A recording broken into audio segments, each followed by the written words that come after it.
നമസ്കാരം. മലയാളി വാർത്ത ഇൻസൈഡിലേക്ക് സ്വാഗതം. പശ്ചിമേഷ്യൻ സംഘർഷം അവസാനിപ്പിക്കാനുള്ള നിർണായക നീക്കത്തിന്റെ ഭാഗമായി അമേരിക്കയും ഇറാനും തമ്മിലുള്ള സമാധാന ചർച്ചകൾ പാകിസ്ഥാൻ തലസ്ഥാനമായ ഇസ്ലാമാബാദിൽ നടക്കുന്നു. ചൊവ്വാഴ്ച മുതൽ നിലവിൽ വന്ന 2 ആഴ്ചത്തെ താൽക്കാലിക വെടിനിർത്തലിന് പിന്നാലെയാണ് ഇരു രാജ്യങ്ങളിലെയും ഉന്നതതല പ്രതിനിധികൾ നേരിട്ടുള്ള ചർച്ചകൾക്കായി എത്തുന്നത്. ലോക സാമ്പത്തിക വ്യവസ്ഥയെയും പശ്ചിമേഷ്യയിലെ ലക്ഷക്കണക്കിന് ജനങ്ങളുടെ ജീവിതത്തെയും ബാധിക്കുന്ന ഈ ചർച്ചകളെ അതീവ താൽപര്യത്തോടെയാണ് രാജ്യാന്തര സമൂഹം ഉറ്റുനോക്കുന്നത്. ഇറാന്റെ ആണവ സമ്പുഷ്ടീകരണം, ഹോർമൂസ് കടലിടുക്ക് വഴിയുള്ള സ്വതന്ത്രമായ വ്യാപാര പ്രവാഹം എന്നിവയുൾപ്പെടെയുള്ള തന്ത്രപ്രധാനമായ കാര്യങ്ങൾ ഇസ്ലാമാബാദ് ചർച്ചയിൽ ഉൾപ്പെടുത്തുമെന്ന് ഔദ്യോഗിക വൃത്തങ്ങൾ പറയുന്നു. ഇതേസമയം പാകിസ്ഥാനിൽ നടക്കുന്ന ചർച്ചകളിൽ ഒരു കരാർ ഉണ്ടാക്കാൻ കഴിഞ്ഞില്ലെങ്കിൽ ഇറാനെ ആക്രമിക്കാൻ US യുദ്ധക്കപ്പലുകളിൽ വീണ്ടും ആയുധങ്ങൾ നിറയ്ക്കുന്നുണ്ടെന്ന് മറ്റൊരു അഭിമുഖത്തിൽ ട്രംപ് ചൂണ്ടിക്കാട്ടി. ഇറാനിയൻ പ്രതിനിധി സംഘം സ്വയം വിളിക്കുന്നത് മിനാബ് 168 എന്നാണ്. മിനാബ് നഗരത്തിലെ ഒരു സ്കൂളിൽ US നടത്തിയ ആക്രമണത്തിൽ മരിച്ച കുട്ടികളുടെ രക്തത്തിൽ കുതിർന്ന ബാഗുകൾ, ഷൂകൾ, ചിത്രങ്ങൾ എന്നിവ പ്രതിനിധി സംഘത്തിന്റെ കയ്യിലുണ്ട്. പെൺകുട്ടികളുടെ പ്രാഥമിക വിദ്യാലയമായ ഷാജരെ തയ്യിബെ സ്കൂളിലാണ് ആക്രമണം നടന്നതെന്നാണ് റിപ്പോർട്ട്. ഇതിന്റെ പ്രതീകമായാണ് മരിച്ച കുട്ടികളുടെ രക്തത്തിൽ കുതിർന്ന ബാഗുകളും ഷൂകളും പ്രതിനിധി സംഘം കയ്യിൽ വെച്ചിരിക്കുന്നത്. ഹിസ്ബുള്ളയുമായി വെടിനിർത്തൽ ചർച്ച ചെയ്യാൻ ഇസ്രയേൽ വിസമ്മതിച്ചുവെങ്കിലും ലെബനൻ സർക്കാരുമായി ഔപചാരിക സമാധാന ചർച്ചകൾ ആരംഭിക്കാൻ സമ്മതിച്ചതായി ഇസ്രയേൽ അംബാസഡർ HA ലീറ്റർ പറഞ്ഞു. US വൈസ് പ്രസിഡന്റ് JD വാൻസും ഷെരീഫുമായി കൂടിക്കാഴ്ച നടത്തി. പ്രത്യേക ദൂതൻ സ്റ്റീവ് വിറ്റ്കോഫ്, ഡൊണാൾഡ് ട്രംപിന്റെ ഉപദേഷ്ടാവും മരുമകനുമായ ജാരേഡ് കുഷർ എന്നിവരും അദ്ദേഹത്തോടൊപ്പം ഉണ്ടായിരുന്നു.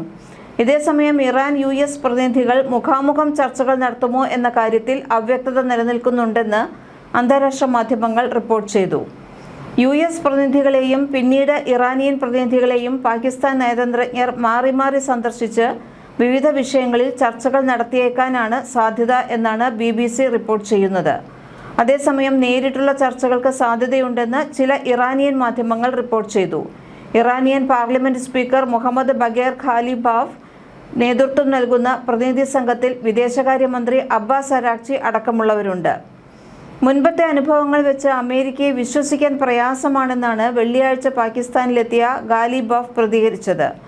ചർച്ചകൾ ആരംഭിക്കണമെങ്കിൽ ലെബനനിൽ വെടിനിർത്തൽ പ്രഖ്യാപിക്കണമെന്നും മരവിപ്പിച്ച ഇറാന്റെ വിദേശ ആസ്തികൾ വിട്ടുനൽകണമെന്നും ഇറാൻ മുൻകൂർ ആവശ്യങ്ങളായി ഉന്നയിച്ചിട്ടുണ്ട്. സമാധാന ചർച്ചകളുടെ ഭാഗമായി ഇറാൻ തങ്ങളുടെ നിർദ്ദേശങ്ങളും നിർബന്ധങ്ങളും പാകിസ്ഥാൻ പ്രധാനമന്ത്രിക്ക് കൈമാറിയതായാണ് റിപ്പോർട്ട്.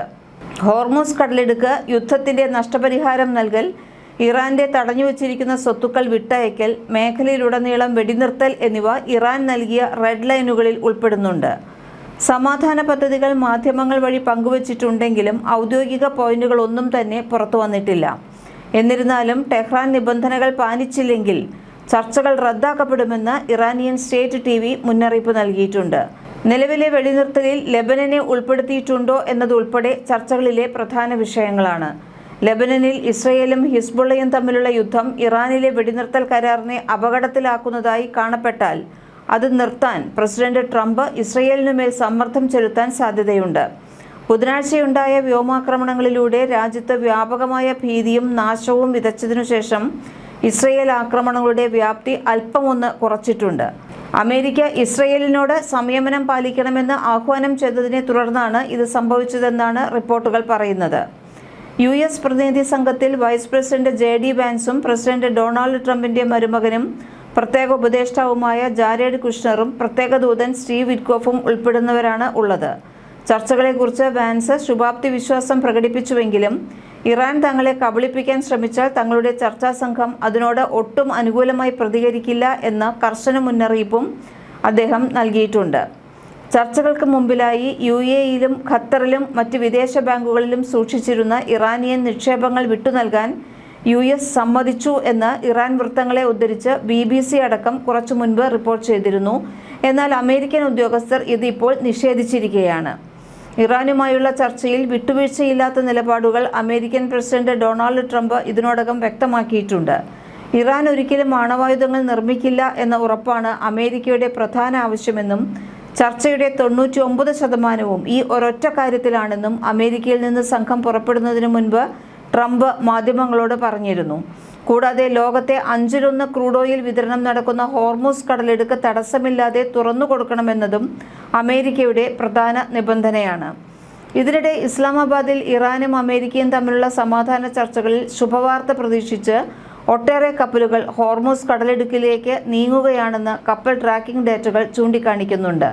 ചൈനീസ് കപ്പലുകൾ ഉൾപ്പെടെ ഏതാനും കപ്പലുകൾ കടലിടുക്ക് വഴി കടന്നുപോയതായും റിപ്പോർട്ടുകളുണ്ട്. ഏതാണ്ട് 1 മാസം മുമ്പ് ഇറാഖി തുറമുഖമായ ഉംഖസ്റിൽ നിന്ന് പുറപ്പെട്ട ഒരു ചൈനീസ് ചരക്ക് കപ്പൽ കഴിഞ്ഞ രാത്രിയോടെ കടന്നുപോയിട്ടുണ്ടെന്ന് ട്രാക്കിംഗ് ഡേറ്റയിൽ കാണിക്കുന്നുമുണ്ട്. ലെബനന്റെ നിലവിലെ സാഹചര്യം ചർച്ചകൾക്ക് വലിയൊരു ഭീഷണിയായി തുടരുകയാണ്. ലെബനനിലെ ഹിസ്ബുള്ളയ്ക്കു നേരെയുള്ള ആക്രമണങ്ങൾ വെടിനിർത്തലിന്റെ പരിധിയിൽ വരുമെന്ന് ഇറാൻ വാദിക്കുമ്പോൾ ലെബനൻ ഇതിൽ ഉൾപ്പെടില്ല എന്നാണ് അമേരിക്കയുടെയും ഇസ്രയേലിന്റെയും നിലപാട്. ഈ തർക്കങ്ങൾക്കിടയിലും കഴിഞ്ഞ ദിവസങ്ങളിൽ ലെബനനിൽ ഇസ്രയേൽ നടത്തിയ കനത്ത ആക്രമണങ്ങളിൽ 100 കണക്കിന് ആളുകൾ കൊല്ലപ്പെട്ടിട്ടുണ്ട്. ചർച്ചകളുടെ അന്തരീക്ഷത്തെ ഇത് കരിനിഴലിലാക്കുന്നുമുണ്ട്. ചർച്ചകളിൽ ഇസ്രയേലിന്റെ താൽപ്പര്യങ്ങൾക്ക് മുൻഗണന നൽകിയാൽ ഒരു കരാറും ഉണ്ടാകില്ല എന്നും ലോകം വലിയ വില നൽകേണ്ടി വരുമെന്നും ഇറാന്റെ ആദ്യ വൈസ് പ്രസിഡന്റ് മുഹമ്മദ് റസ അരീഫ് ഇന്ന് മുന്നറിയിപ്പ് നൽകിയിട്ടുണ്ട്. ആണവായുധങ്ങൾ ഉപേക്ഷിക്കുക, സമ്പുഷ്ടീകരിച്ച യുറേനിയം ശേഖരം കൈമാറുക, ഹോർമൂസ് കടലിടുക്ക് തുറന്നു നൽകുക തുടങ്ങിയവ ഉൾപ്പെടുന്ന 15 സമാധാന കരാറാണ് ട്രംപ് ഭരണകൂടം തയ്യാറാക്കിയിട്ടുള്ളതെന്ന് റിപ്പോർട്ടുകൾ സൂചിപ്പിക്കുന്നു. ശനിയാഴ്ച രാവിലെ ആരംഭിച്ച ഈ കൂടിക്കാഴ്ച പശ്ചിമേഷ്യയിൽ ശാശ്വതമായ സമാധാനം കൊണ്ടുവരുമോ അതോ സംഘർഷം കൂടുതൽ രൂക്ഷമാകാൻ കാരണമാകുമോ എന്ന് ലോകം ആശങ്കയോടെ കാത്തിരിക്കുകയാണ് ഇപ്പോൾ. ഹോർമൂസ് കടലിടുക്കിലൂടെയുള്ള എണ്ണ നീക്കം സുഗമമായി നടന്നില്ലെങ്കിൽ അത് ആഗോള ഇന്ധന വിപണിയെ വൻ പ്രതിസന്ധിയിലാക്കും. US ഇറാൻ സമാധാന ചർച്ചകളുടെ പുരോഗതി ആകാംക്ഷയോടെ കാത്തിരിക്കുന്നുണ്ട് ഗൾഫ് രാജ്യങ്ങളും.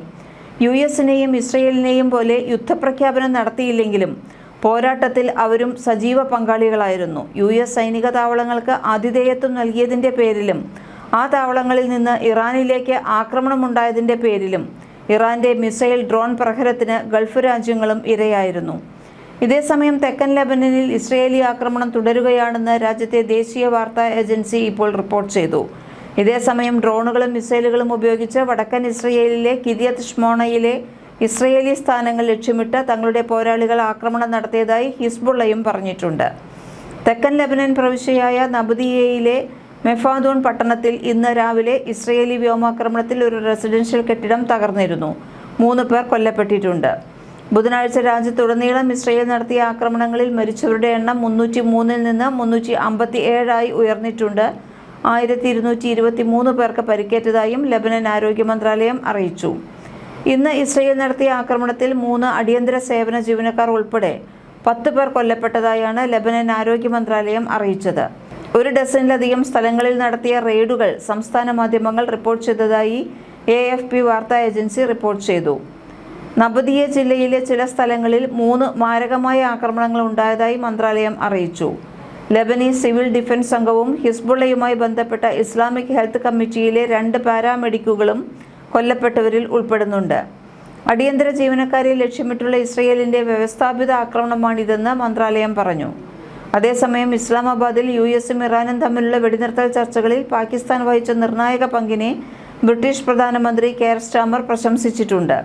സ്ഥിരമായ സമാധാനത്തിലേക്കുള്ള വെടിനിർത്തൽ മുന്നോട്ട് കൊണ്ടുപോകുന്നതിനും ഹോർമൂസ് കടലിടുക്ക് പൂർണ്ണമായും വീണ്ടും തുറക്കുന്നതിനും വരാനിരിക്കുന്ന ചർച്ചകൾ നിർണായകമാണെന്ന് കെയർ സ്റ്റാമർ സമ്മതിച്ചു.